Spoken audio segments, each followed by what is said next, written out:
you for joining us, Mr. Piyush Goyal. You are one of the ministers in the Narendra Modi government who has been given the task to popularize digital and less cash economy. And a lot of people in our audience would like to share your thoughts on how we see the road ahead as far as that objective of the demonetization, what we at Times Network like to call the remonetization effort of the government. In fact, Mr. Goyal, when Prime Minister Narendra Modi announced the recalling of the old high-value currency, 500 and 1,000 rupee notes, it was all about black money, corruption, and looking at putting an end to terrorism, which was thriving on counterfeit currency. Somewhere along the way, the objectives have also begun to include cashless and digital. Yes, you would like to call it less cash and not cashless, and digital payments. Do you see this as a byproduct, or was this always one of the objectives of your remonetization drive? Thank you, Navika ji, and a big thank you to Times Now for being one of those channels who could appreciate the long-term impact that this move would have on the Indian economy, the benefits that were planned and we shall achieve out of this historic move, and while reflecting the mood of the nation, while talking about the inconveniences people face, and we all faced it, but while keeping that before the viewers, there was a balance maintained between the benefits and the inconvenience. I really need to compliment each and every one of you in Times Now for the positivity with which you have seen this change. After all, when you're looking at a change of this dimension, there is going to be some pain, there is going to be some inconvenience. In this case, since it was such a massive move, the inconvenience was a little more than one would have liked to have. But the patience that the people of India have shown and the responsible reporting that Times Now has shown, a big, big, big thank you to each and every citizen of this country, to 125 crore people, and to responsible channels such as Times Now. As regards the objectives of the scheme, from the day one that the Prime Minister Narendra Modi government came in, he has very clearly articulated a move towards a corruption-free government, towards an honest government, and the change that he is looking to see in the whole country and the mindset of working of the country. After all, Chandan accounts started to be opened somewhere in September 2014. He spoke about the trilogy of Chandan, Aadhaar and mobile technology over a year and a half. Aadhaar, on which my party had some reservations, but we were willing to engage with the experts on it, willing to understand what were the shortcomings of it, address those shortcomings, and accept Aadhaar. Even though it was not our government's program, but we could clearly see the merits. And today, I'm happy to share with you that even Mr. Nandan Nilekani is an integral part of this effort to move towards a digital economy. Now, this is not at all an afterthought. When we spoke about bringing in the remonetization effort, as you very appropriately call it, it was not with only one objective that we will end terrorism in the country or fake currency. It was not only with the objective of attacking corruption and black money. It had multi-dimensional objectives. For example, unorganized labor. This country has seen unorganized labor being discriminated for years and years together. Most people pay them in cash. In fact, one of the big pressure points for us was the payment of unorganized labor in the tea gardens of West Bengal or coffee plantations of Kerala and Karnataka, because they kept insisting that it should be in cash. Now we were wondering, we thought the left front, the left parties, who normally have a large support base in the trade unions in these sectors, would have welcomed the move to pay the workers by check or through official channels, because then we would be able to ensure that they get paid minimum wages. We would be able to ensure their health care, their social security, ESIC, PF is secure for them. On the contrary, they are fighting that should be paid in cash. So that was an advantage that we had very clearly thought of. And ultimately, a country of the size of India, when it aims to become a developed nation, It hopes to become a part of the global, sit on the high table in the global economies. Then clearly we can't have a situation that over 20% of our economy continues to be in cash. So digital push was an integral part of the program. It is not at all an afterthought. And we have been involved in its planning and its activation for several months, much before demonetization. It's only that we didn't know that we will be confronted with a thing like this. Otherwise, maybe 1 year ago or 6 months ago, we would have activated it much faster. But after 8th November, after we came to know of this new step that the Honorable Prime Minister has taken, we've been actively pushing and working to move the economy more and more digital. And your program today, to bridge India's today to tomorrow, is truly a very, very integral and important part of the nation's effort. I compliment you for this program. Thank you, Mr. Goyal. But Mr. Goyal, someday we should have that chat aside on who really were the people who were in on the demonetization when the Prime Minister announced it on November 8th. But we'll have that discussion separately, maybe off camera someday. No, I can tell you on camera, obviously the Reserve Bank is the one who decided this. So the Reserve Bank were the ones who worked on this. And I'm sure the Prime Minister and the Finance Minister would have been the ones who would have taken the final decision. Okay, and then the cabinet meeting where all the cabinet ministers were kept locked till the Prime Minister actually announced the demonetization. All that on another day. But today, let me ask you some of the concerns also that come out, in terms of the digital economy that we are talking about.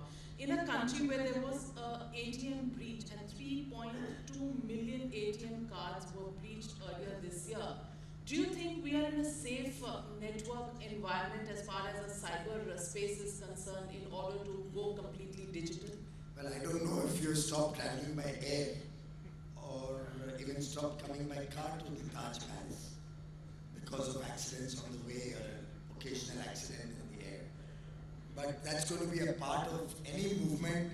You can create the best of firewalls and the best of technologies. There could be an occasional problem. And by the way, that 3.2 million ATM cards is not the figure that was compromised. The compromise or the breach was a very small figure.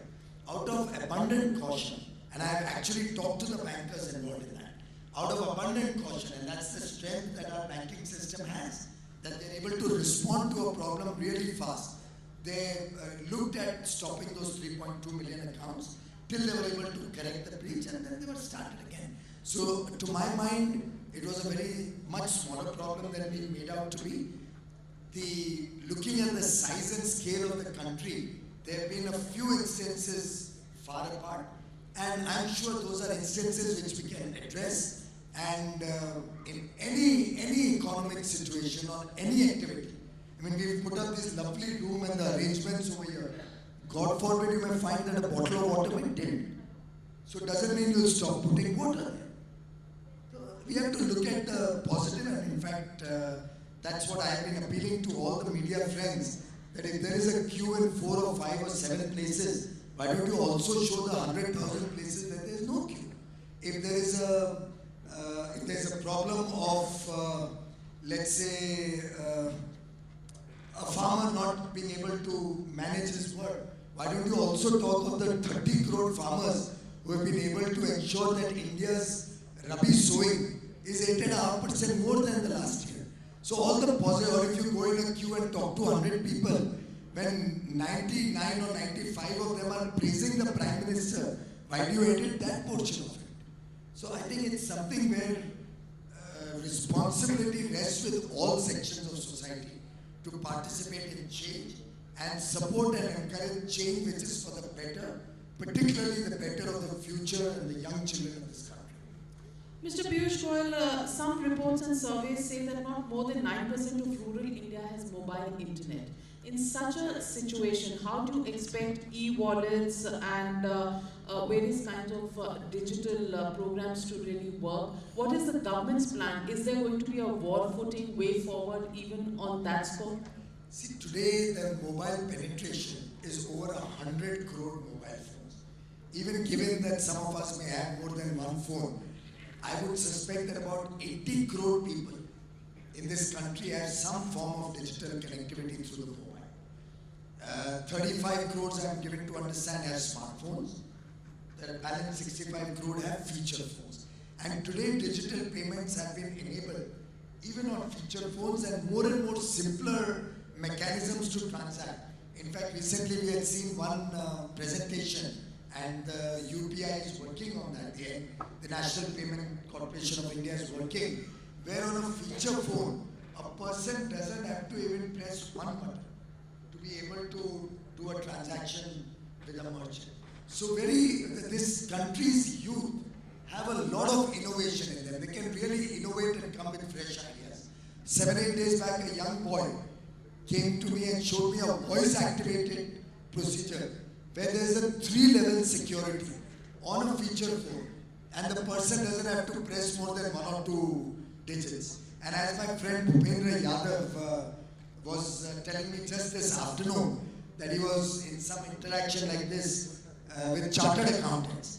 And they tried to say some of these things about, people don't understand digital, how will you explain to the villagers and all. 2 things in that. One, the same was said about computers, the same was said about mobile phones at one point of time. Indian people have a tremendous ability to learn and adapt. Second, after all, we all have drivers, we all have domestic help and all. I cannot change the television channels, particularly when it goes out of the Tata network, if it gets into that HDMI 1, 2, 3, whatever.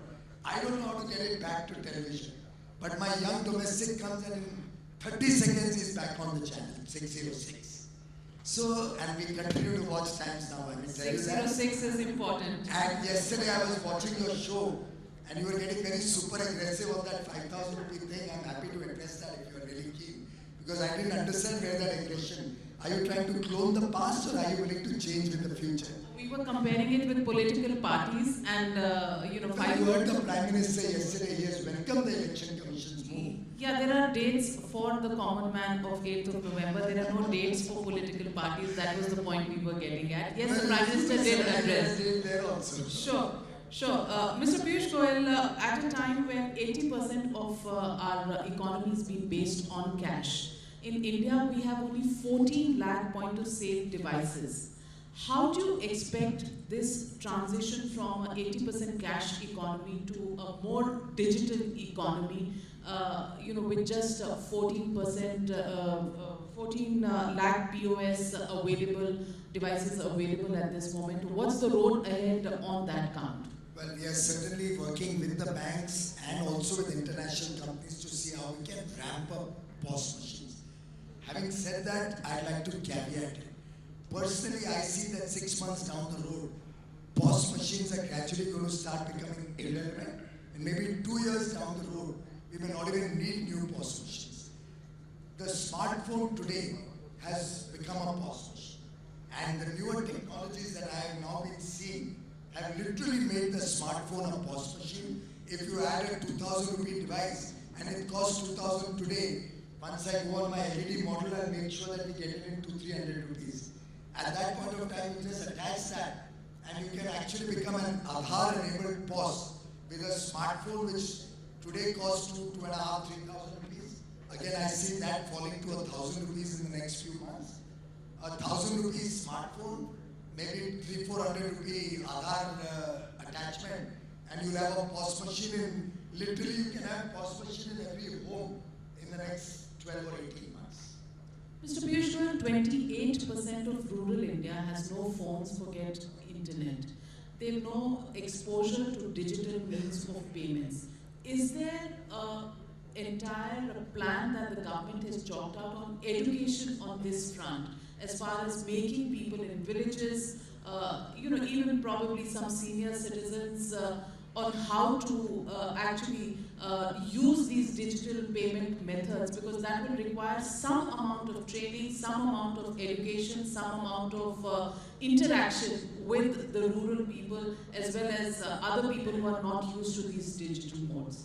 Navika ji, as regards the percentage which has not got internet, very clearly we are working to reach internet there, and that has been Prime Minister Modi's goal from the day he came into office. I'm happy to share with you that the telecom companies have confirmed personally to me that today's spectrum is no more an issue. something which they had for years, just like coal once upon a time. So spectrum today is a once upon a time issue. Now they have to ramp up their infrastructure and all of them can see the huge business potential. So clearly we are going to see a faster ramp up of digital so that there's acceptance of internet almost throughout the country. Secondly, rural India is not starved. It's not as if there's no cash. There is cash and more of cash is being injected into the economy. So clearly we're going to make sure that the economy and the wheels of the economy move.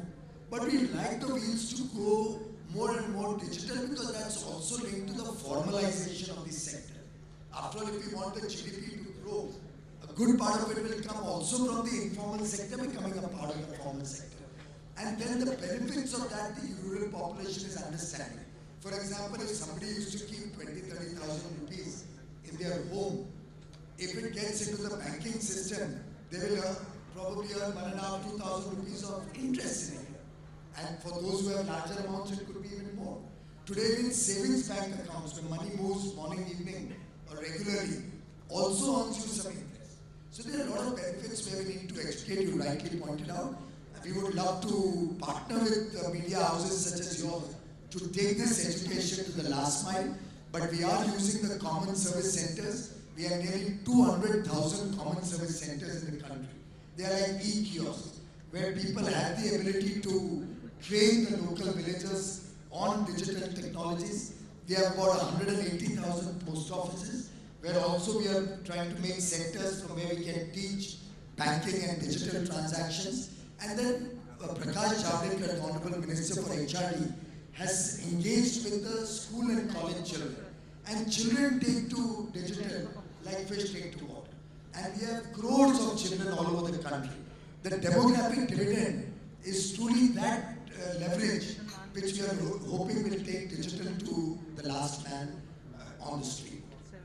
Mr. Piyush Goyal, on an average, regional rural banks accounts have about 8,000 crore rupees.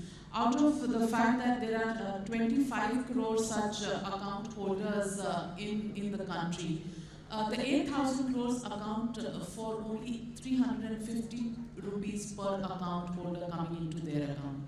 Do you think there needs to be a bigger push as far as availability of cash in the rural areas is concerned? That's a very fair point and a good input, and certainly we'll take steps to make sure that more money is pushed into the rural economy and into the system faster in the rural areas, because more and more of the urban areas being able to connect with the digital world. And thanks to initiatives such as the Times Now program, I'm sure this movement will spread. The latest figures today, some bankers were saying the growth in digital transactions is to the tune of 300% in the last 2 or 3 weeks. 300%. And with a larger base gradually, we can clearly see that more and more urban transactions will move digital. And I'm sure we'll be in a position to move more money to the rural areas till such time as they are able to move digital also. Mr. Goyal, also the question is that ATMs in rural areas service about 12,000 people per ATM, whereas in urban areas it's only 5,000. How soon do you think you can encourage banks actually to spread that network? Because ATMs probably would be slightly easier for people who are not exposed to the digital technology really to operate than perhaps a POS machine or a smartphone or other means that are Well, I tell you, it's a matter of habit. Now, let's take the case of an automobile. We have been so used to a manual car, manual gears car, right? And we always thought our drivers are more comfortable using a manual geared car. But with the advent of automatic gears, it actually became simpler for the driver and then again picked it up probably in 1 or 2 sessions.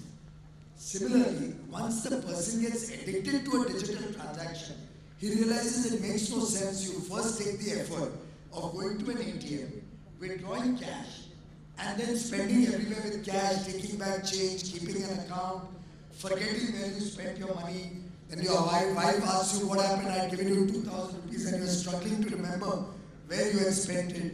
Instead of all of that, it's probably better.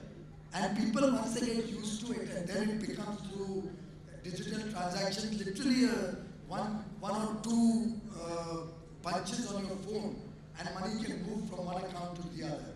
And once the Aadhaar-enabled system on which the government is putting a major thrust comes into play, then the possibility of fraud also will reduce significantly, what you had started with. So you can actually identify the person by biometrics or iris far more than any ATM card can do. Like I said, only 18% of the people in this country are exposed to ATM technology.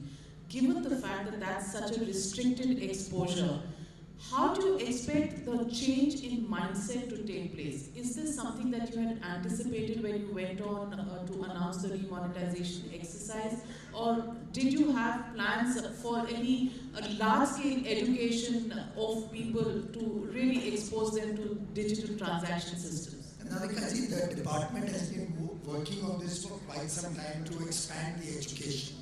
But because of the availability of cash very easily, and I've said it earlier also in another forum, India in 2004 used to have only 34% of its currency in large value denomination notes. By 2014, it had increased to some 80-odd percent. Now look at the massive shift of large currency notes. The reason is something which Times Now has been screaming every day on television, and I think many people here will remember now that where all this money was going, that the country needed to increase 500 and 1,000 rupee notes from 34% of its currency to 80-odd percent. It clearly reflects that something was going wrong in the economy. And large amounts of money was being transacted either in corruption or in the informal economy or being hoarded. And I think this move is going to be a tremendous effort to address all of these challenges. The education of digital has started almost a year and a half ago, but it's clearly when you have a problem that a great thrust is given to that movement. We have used this opportunity of the last 40 days to give a thrust to this education initiative, and the results are truly very good so far. Forget the internet penetration, Mr. Piyush Goyal. Even power in some villages is a problem. You're the power minister, so you're the right person to ask this question. When your government came to power, there were 16,000 villages which had no power. You have brought power to 9,000 of those, but we still do have a lot of villages and vast tracts in the rural areas where there is no power. Where and how do you see this country progressing when it comes to these kind of changes that you brought in when we don't have 100% backup on power availability itself? Thank you. That's a lovely question. It gives me a little chance to speak about something which I'm very passionate about. And just to correct the perspective, there were 18,452 villages. And Navikaji, these were the toughest villages. Some inside deep Naxal areas, Maoist areas. Some on the top of a mountain. Which is why after all it took 70 years to take power. Of which I'm happy to share with your viewers that more than 11,000 villages have already got power between 1st April 2015 and now. That's only 21 months. And in the next 5 or 6 months, I'd like to reassure all of you, 100% villages in this country would have the benefit of power connection. I don't know if you have read the Sustainable Development Goals, and goal number 7 has been introduced for the first time. The Millennium Development Goals didn't address energy. This time, goal number 7 says the world should have power for every citizen by 2030. Our Prime Minister, Shri Narendra Modi, was not happy with that. He said, why should my people have to wait till 2030 till everybody gets power? He set a target that by 15th August 2022, when the country celebrates 75 years of independence, every household in this country should have power. And I'm happy to share with you that the enthusiasm with which the entire machinery has worked, and I grant that it has been a collective effort of all stakeholders, the states, the DISCOMs, the central government, all have worked as a team, and the Honorable Finance Minister gave a huge amount of funds to the power sector in his very first budget. So in fact, the first 2 large schemes he had approved and initiated in the country were the Deen Dayal Upadhyay Gram Jyoti Yojana for rural India and the Integrated Power Development Scheme for Urban India, totaling to about 1,18,000 crores of investment to take power to every household in the country. And today I can share with you, after having launched GARV 2 this afternoon at 12 o'clock, 12:30, we launched GARV 2, where we mapped out the 5 crore homes in this country who still don't have power. And we have taken a commitment that by 2019 now, every home in this country will have power. That's an important date because 2019 is still the term of your government. That's the first term of my government. Okay. By 2019, we'll make sure that everybody gets power. And by 2024, after that, we'll make sure that we can double the output of power that the country uses. I have a couple of lighter questions to ask you, Mr. Piyush Goyal. I know the finance minister is in our midst and we'll just go to him. Just 2 minutes with your indulgence, if I can just ask Mr. Piyush Goyal. The Prime Minister, when he addressed all parliamentarians at the BJP Parliamentary Party meeting, did a quote from Madhav Godbole's book, and he said Indira Gandhi was presented with the option of remonetization. She rejected it on the grounds saying that don't you have to fight elections. Did that thought ever cross the minds of the senior leaders of the BJP when they were toying with the idea of demonetization? Well, frankly, the leaders of the BJP were never consulted, so we never got a chance to have any opinion on that. But I think all of us, and Honorable Finance Minister, Prime Minister, and I'm happy to share that my party president, Mr. Amit Shah, or me, we are all on the same page. This country needs to go clean. We need to end corruption. We need to bring clean transactions in this country, and elections cannot be different. So electoral politics and election funding and financing also must go clean. The Honorable Prime Minister has welcomed the Election Commission's recommendation that all parties should work together to create a framework in which election funding can also be cleaned up, and Bharatiya Janata Party will be the first party to make sure that election funding goes legit, becomes cleaner. For the last 50 years, we have not accepted any money. Therefore, we have absolutely no doubt or no hesitation in our mind that the country is yearning for change. We are happy that all of the parties will have to start following the BJP's principles of working with clean money and working in a clean atmosphere. So as treasurer of the BJP, are you giving a commitment to the people of this country that all donations to the BJP will be either digitized payments or check payments? Well, I am no more the treasurer of the party, but even as the treasurer for so many years, and before that my father was the treasurer, we have insisted and maintained that we will only accept clean money. There are of course instances where there are large number of party karyakartas, party supporters all over the country who have purses presented to the party, who collect funds for fighting elections. At the same time, there are many occasions where, let's take in a village, we have people who are collecting funds from all the villagers. The villagers don't want to straight away go on record and are unable to say because they are worried of the strong man. Imagine in Uttar Pradesh, in a village in Mainpuri, when my party workers go and collect funds, and I publish all the names of all those people who gave the funds to small people. Larger donations, about 20,000, are all declared on the website of the party and the election commission. But those people can handle stress. But a small donor of 2,000-3,000 rupees, if in Mainpuri I declare his name, you can imagine what will be his position after that. Right, Mr. Piyush Goyal, we do look forward to cleaner politics, and we do hope, just as the Prime Minister has taken this huge step of remonetization, he will also take the next step, which is the cleanup of the political parties. Thank you very much for joining us in this session. We'll get the finance minister to answer some of this.